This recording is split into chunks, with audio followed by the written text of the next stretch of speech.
How to find Clipboard on Android. Hi everyone, welcome to the channel. This is Rose and I'm here to guide you on how to find Clipboard on Android. Watch the video till the end, and without any further ado, let's dive right into the video.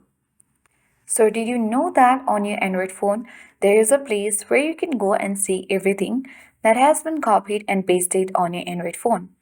So if maybe you copied something and you want to find that information, you can do it by simply tapping anywhere in an empty text box to bring up the keyboard.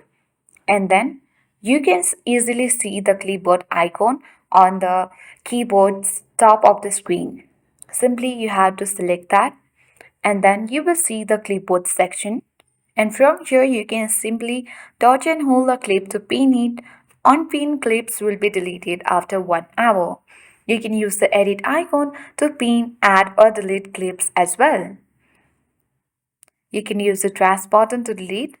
If you wish to toggle the button off for clipboard, you can do it, and then you can easily tap Turn on Clipboard to turn the clipboard on your keyboard. In this way, you can easily find clipboards on Android device. Hope this video helped you. If you are new to our channel, hit the like button and subscribe for more tech and tips videos. Thanks for watching and see you in the next video.